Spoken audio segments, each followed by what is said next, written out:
기본 이제 원래 성인에게 증여할 수 있는 게 10년간 5천만 원인데 거기다 이제 혼인을 한다 그러면 그 전제 조건에 따라서는 1억 원을 추가. 이게 막 10억 된다 그러면 이제 진짜 위장 결혼만 하는 사람이 있을 거예요. 2억 막 40번 하고 막.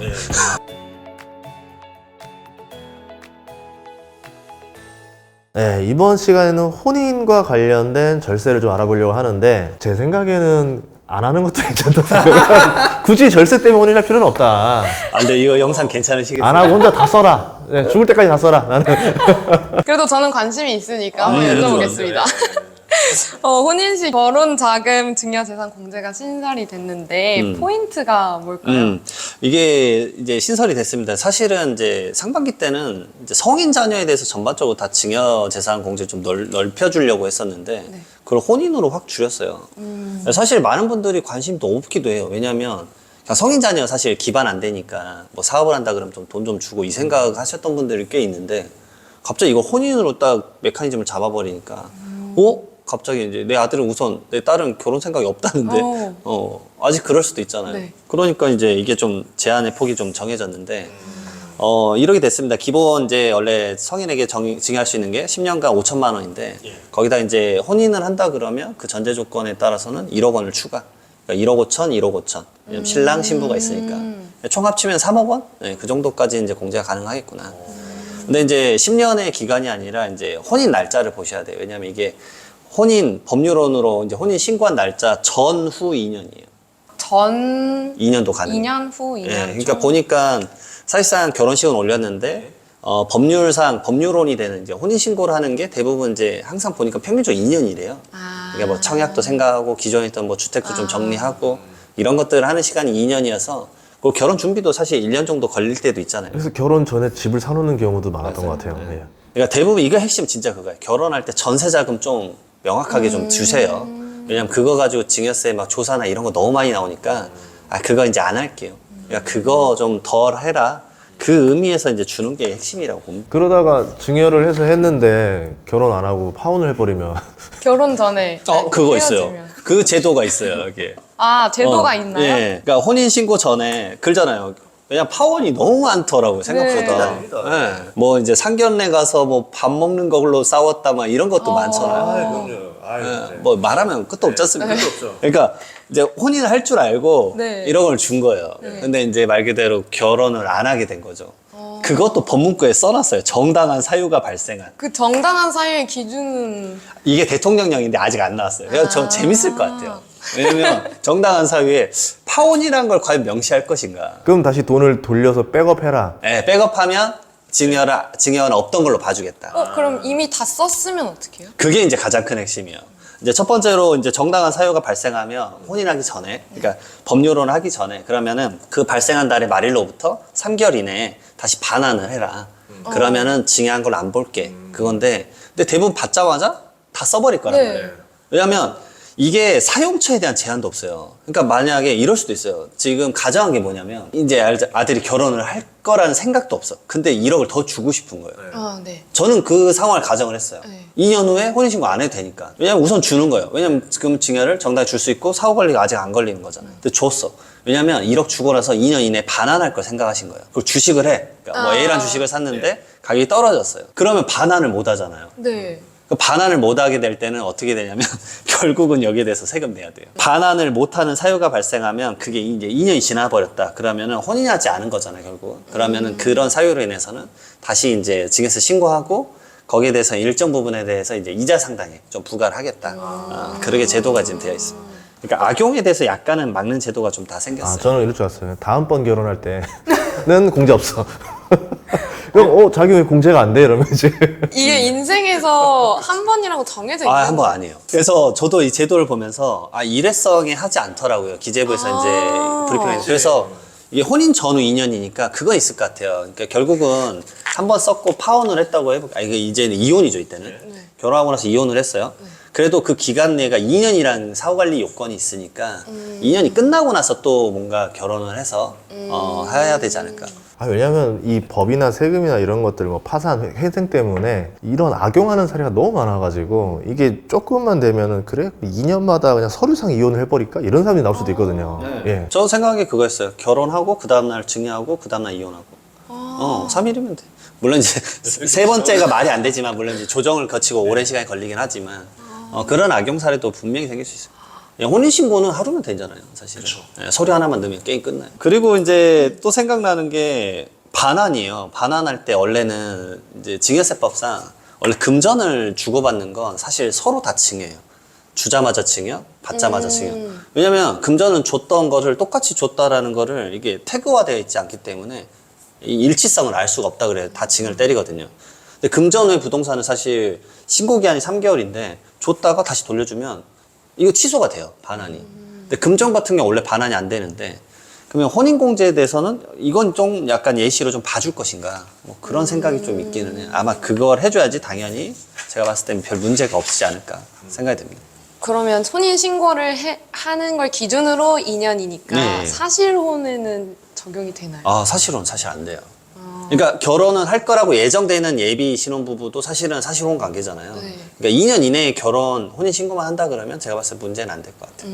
그리고 이게 공제액이 사실 1억 원밖에 안 되기 때문에 엄청난 악용을 하더라도 그거에 대해서 탈세를 하는 그런 액수가 크진 않아요. 이게 막 10억 된다 그러면 이제 진짜 위장 결혼만 하는 사람이 있을 거예요. 2억 막 40번 하고 막 그런 사람이 분명히 있을 것 같아요. 제가 봤을 때는. 그러면 이거를 혼인 자금 용도로만 사용을 할 수 있는 거예요? 아까 좀 말씀을 간단히 드리긴 했는데 이거 처음에 나올 때 사치품은 하지 말자 그래도 이걸로 명품 사버리면 안 되지 않냐 네. 그런 얘기 있었었는데 사실 이거 제가 이제 세무를 다루니까 실무를 다루니까 불가능해요. 왜냐하면 사후 관리가 불가능하고 법에다 그걸 다 명시할 수가 없잖아요. 이런 용품만 사 아니면 이런 요건으로만 사. 근데 그게 알 수가 없어요. 네. 왜냐면은 이제 혼수를 준비할 때도 알뜰하게 우리는 당근마켓에서 사자. 당근마켓 거래는 서류가 없잖아요. 내용이 안 나오니까. 예. 그러니까 솔직히 말이 안 돼요.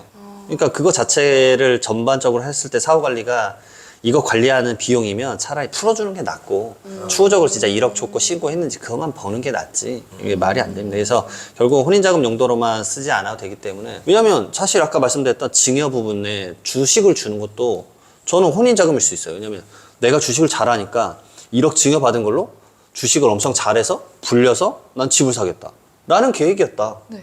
1억이 갈 수 있는 거거든요. 부동산도 돈을 줘서 집값이 오를 만한 자리에 집을 사가지고 불려서 내 거가 될 수도 있는 거잖아요. 그러니까 이거는 용도를 제한을 하면 안 되는 거죠. 그러면 이 혼인 공제가 얼마나 좀 도움이 된다고 보시나요? 사실은 1억 원씩 더 받을 수 있는 부분이라 완전 실무적으로 말씀드리면 사실은 이제 주택 취득자금 소명이나 아니면 전월세 관련해서 증여세 세무조사 당하시는 분들 있잖아요. 사실은 그게 국세청에서 그 정도 금액은 안 봐요. 근데 이걸 보는 기관이 주택 취득자금 조달계획서 들어가면 세 군데서 보는데 부동산원이랑 시군구청이랑 국세청인데 이 두 군데서 봐요. 근데 두 군데서 연락을 받는 대부분이 누구냐면 신혼부부예요. 그러니까 이런 식이에요. 집 살 때 이 돈 어디서 나냐. 맞습니다. 왜냐하면 이런 시기에 10억 원짜리 사는데 가정을 할게요. 전세랑 대출금 합쳐서 7억이었고 1억 5천씩 자기들이 번 돈으로 한 거예요. 근데 국세청은 7억 원을 몰라요. 알 수가 없지. 임대차가 들어가 있는지 어쩐지 몰라요. 그 금액이 얼마인지까지는 확인하지 않아요. 근데 이 사람들이 산 건 얼마죠? 10억 원짜리를 살잖아요. 2분의 1씩 샀다 해도 5억 원씩인데 이 사람들이 평생 돈 버는 게 2억이 안 돼. 그러니까 말이 안 돼. 조사해봐. 근데 7억 원이고 1억 5천씩 해서 산 거구나. 그러면 이제 소명이 되는 건데 그런 케이스가 너무 많아요. 왜냐면 그걸 입증을 번거롭게 해야 되는 게. 그러니까 한 1억 원씩 더 풀어줘서 이런 것들은 조사 안 나오게끔 그냥 하자라는 취지도 좀 있다고 봐요. 제 생각에. 점점 까다로워지는 것 같아요. 그러니까 예전에는 한 8년 전에는 뭐가 유행했었냐면 거래 가격이 좀 이상하다. 소명해라. 이제 너희네만 왜 실거래가가 이렇게 싸? 맞아. 이런 거 소명해라 유행이었으면은 요새는 이제 그 돈이 출처가 어디야에 또 관심이 포커스인 것 같고. 그리고 이게 기획재정부에서 그때 보도자료 똑같이 냈는데 그 OECD 전체적인 이제 국가마다 증여 세율을 이렇게 했는데 우선 증여세 안 내는 국가도 엄청 많고요. 15개인가 되고 내는 국가 중에서는 대한민국이 이제 2위였죠. 50%. 보도자료도 쓰셨어요. 너무 높은 세율이다. 아, 궁금한 게 이민 가면 그런 문의도 많이 해요? 나 어디로 이민 가야 상속할 때 좀 세금이 절세되냐? 엄청 많으세요. 네. 네, 어디로 가야 어디가? 됩니까? 미국이죠, 미국. 아, 미국이. 네. 미국은 부부 1인당 160억 원씩까지 상속세랑 증여세가 없어요. 아, 그러면 가서 가서 증여를 하면 되는 거예요? 증여를 하고 상속을 하더라도 160억 원씩 세금이 없어요. 근데 이게 그렇게 되면 다 미국으로 이민을 갔을 거 아니에요? 근데 그러지 않은 이유도 있는 거 아니에요? 이민의 이제 벽이 높죠, 사실은. 예.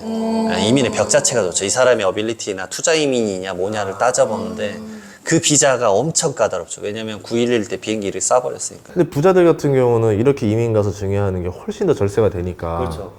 웬만하면 투자 이민 해서라도 넘어가려고 할 것 같은데 다 그러진 않잖아요. 네, 근데 또 국내 재산을 증여하면 국내 세법을 따져야 돼요. 그러니까 국내 재산을 주냐 해외 자산. 그러니까 해외 자산을 해외에서 준다 그럼 사실상 국내 세법이 아예 적용이 안 되니까. 근데 그러면 자녀도 해외에서 계속 그 자산을 운영한다거나 그런 고민을 해야 되는 바가 있기 때문에. 예.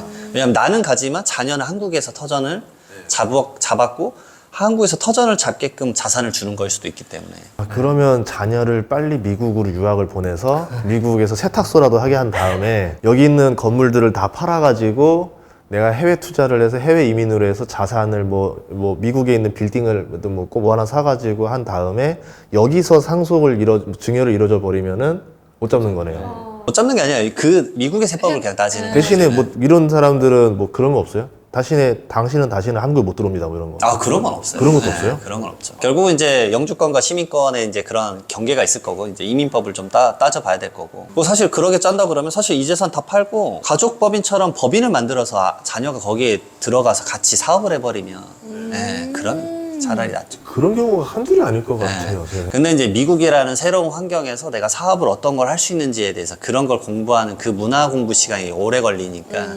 이제 약간 이제 고민이 많이 되시는 거죠. 그러니까 부모 세대는 그 고민이 많으세요. 투자 이민 가거나 뭐 이렇게 가서 나는 홀가분하게 가겠다. 자녀가 못 가는 거예요. 아, 자녀가 내 맘대로 안 돼. 네, 자녀는 또 여기서 터전을 나리고 뭐 이제 아이가 막 2~3살인데 내가 갑자기 거기 갔을 때 직업적 환경의 변화가 너무 크니까. 아, 이제 상속을 고민할 때쯤 되면 보통 손주도 있잖아요. 그러니까 이게 전체적인 그림이 3세대가 다 그려져야 돼요. 아, 이 정도쯤이 아닌 거구나. 이제 그러면 그냥 미국 가지고서 편의점 하면 돼 이러려고 하는데 그런 시대가 아니구나. 그래서 자산가분들 중에는 이제 자녀가 한국 교육에 맞는지 미국 교육에 맞는지를 따진 다음에 아예 미국 교육 형태가 좀 맞는다 그러면 처음부터 이제 그 문화권에서 지내게 하는 거죠. 아우, 머리 아파. 어렸을 때. 그냥 상속세율을 좀 많이 완화시켜주면 안 돼요? 그러면 국부 유출도 안 될 거 아니에요, 그러면. 저는 사실 바라는 마음은 과세 표준이라도 좀 바꿨으면 좋겠어요. 과세 표준이 너무 낮으니까 세율을 높게 적용하는 거잖아요. 근데 이 과세 표준이 23년 동안 안 바뀌었으니까 물가 상승률 좀 반영해서 그러니까 10%까지가 1억 원이거든요. 아, 이제 한 3억 원 정도 해도 되지 않을까. 그래 좀 생각을 하거든요. 걱정되는 거는 이제 뭐 홍콩도 보면 부자들이 빠져나가는 속도가 굉장히 빨랐었거든요.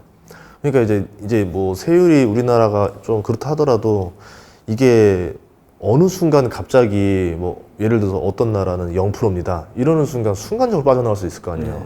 사실은 문의가 꽤 있는 편이고 요즘엔 그걸 더 알기 쉬운 게 뭐냐면 진짜 사실은 정보가 예전엔 구하기가 너무 희소성이 있었는데 요즘은 사실 유튜브란 좋은 채널도 있고 엄청나게 많은 채널에서 그 정보를 얻어갈 수 있기 때문에 사실상 어렵지 않아 하시더라고요. 항상 그렇지만 이제 뿌리를 바꿔야 된다라는 그 결단이 어려워서 이제 얘기는 듣지만 결국은 좀 고민을 많이 하시더라고요. 왜냐면 지금 우리 뭐 부모님 세대들이 애국심이 워낙 뛰어나니까 그래도 내가 좀 국적을 바꾸는 거 좀 그렇잖아 라고 하시는 분들이 많을 거예요. 그런데 이게 세대가 넘어갈수록 그게 더 약해진단 말이죠. 맞습니다. 그러면 이제 다다음 세대는 그냥 나는 세율 따라갈 거야. 난 세율에 따라서 국적을 선택할 거야. 이런 친구들이 나올 수도 있다라는 거죠. 호주 이민 같은 경우 사실 투자 이민이 싸거든요. 근데 호주도 상속세가 없어요. 그러니까 그런 거 생각하면 이제 물론 이제 이 자산 팔 때는 세금 내지만 자산 팔고 나 가버리겠다. 뭐 비행기 타고 자주 놀러 올게. 이런 생각을 할 수도 있는 거거든요. 아, 근데 이런 거 안 하고 그냥 한국 국적을 유지하면서 계속 한국에 세금 내는 분들이 애국자네요. 애국자이시죠, 사실은. 국가를 위해서 이렇게 헌신하시는 거니까. 저만 생각해도 사실 어렵죠. 왜냐면 이 뿌리 근간을 다 버리고 가야 되니까. 또 저희 채널 출연해서 감사하고요. 또 종종 출연 부탁드리겠습니다. 예, 알겠습니다. 예, 감사합니다. 네. 감사합니다.